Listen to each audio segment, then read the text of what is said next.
Thanks, Chris. Technical issue aside, it is a joy to be the sixth speaker in the afternoon, so I can promise you one thing, I'll keep this short and there won't be any law involved. I'm a partner at SH's Dubai office. I think we're quite familiar to everyone, so I won't spend too much time on the blurb, and I think I'll go straight into it. So I'm going to start with a confession. I'm not actually a ship finance lawyer. So I'm in our commercial shipping litigation team, but what I want to do today is just give you some of my own views from my perspective and some thoughts on green shipping and finance. Now, I always like to start my presentations with three questions. It's the same three questions every time. What, why, and how. The what is, what's the issue? What are we talking about? The why is, why should you care? And the how is, how do we implement it and how do we get on with it? I'm going to split that into three quick topics, which is to identify the issue that we're talking about, talk a little bit about green financing, and to look ahead. Now, when I started as a lawyer about 20 years ago, I was a criminal barrister in England, something completely different from what I do today. I've got Greek DNA, so it was naturally that I was going to go into shipping a few years after doing criminal work. And everyone I knew said to me, now you're going to get to work with the real villains.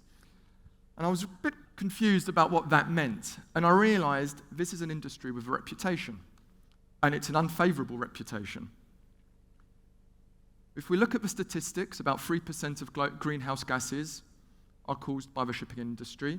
If the shipping industry was a country, we would be in the top 10 of worst polluters. As a result, there has been a real push. Marine fuel hasn't really changed since the late 19th century. There's been a big drive from government bodies, nation states, through regulation. We've seen CII, we've seen regulations on marine fuels, carbon tax, sulfur. We've seen the new changes to MARPOL. It's always been a bit of a stick. And usually, there is criticism that it's not enough. And we've got very lofty targets for 2050 for net zero, or around 2050. I like to defend ship owners, though. I think our industry, for a conservative industry, is picked on a little bit unfairly. 90% of global trade is still carried by ships. This iPad, although designed in the US, raw parts from all over the world, assembled in China, shipped to the Dubai Mall. We all want to have quick, cheap shipping. No one wants to pay for it, but they want our industry to effectively subsidize a lot of an international trade. Apart from regulatory issues, we've got a public perception. As I said, when I moved to shipping, people said, now you're moving to the dark side.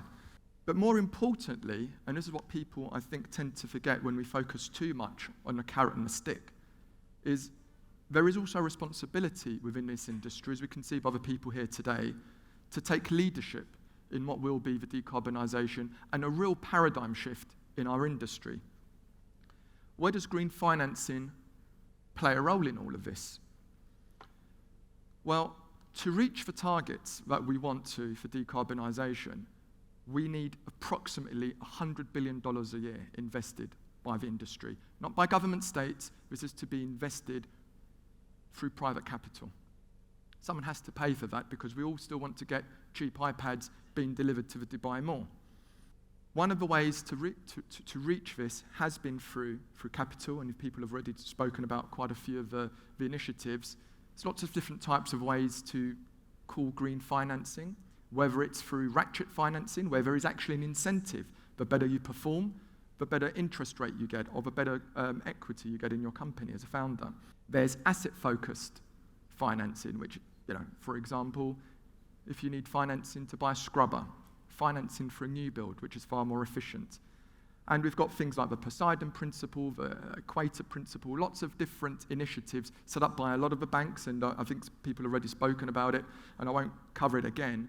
About half the world's ship finance portfolio is now with banks and financial institutions that are applying the Poseidon Principles. So these initiatives, they're good. We're seeing a change, and we're seeing maybe not just the stick, but a bit of the carrot can be brought into the equation. But it's not perfect. The Poseidon Principles, there's criticisms, slightly too focused on CO2, quite easy to manipulate with new builds, and it's focused very much on the emissions of a vessel. It's not a well-to-wake lifetime of how much emissions are actually involved in the construction or the maintaining of a ship. But it is a start, and it's probably more than many industries actually have done, especially when you consider shipping is traditionally a very conservative industry, but is really taking the lead in this sector. And just to give some example, I've used retrofitting as just an example of where all this capital is going to be required. So what are the solutions long-term? Some of the long-term solutions have been spoken about, whether we go back to sails, whether we have battery-powered ships, which the technology currently exists, but nowhere near at the scale where it's needed. You're certainly not going to be transiting the Indian Ocean with a battery-powered vessel anytime soon. There's solar, which we're seeing being developed both in port infrastructure and in vessels.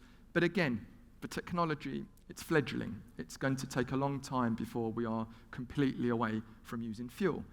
So what we'll need to look at is what are the current alternative fuels.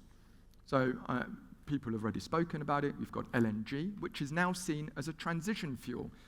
5-6 years ago, people were talking about LNG as the solution. It's now not seen as the solution, but just a lesser problem. We've got hydrogen, ammonia, and methane. All of this is expensive to retrofit on older vessels. The costs can be up to $20-25 million for a retrofit. There's an additional cost on new builds. Someone has to finance this. This money has to come from somewhere because there's pressure coming from public, pressure coming from regulatory bodies, from governments. And this is where I think there's a real role for financing to kind of take a lead and assist with decarbonisation. And for owners, it provides alternatives.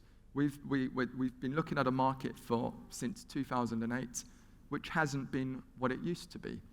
There is less sources of financing. I think one of the positives of all of this is suddenly, because the financial institutions are earmarking a big chunk of their capital to finance green projects, shipping is a natural fit for that type of work. What are my thoughts?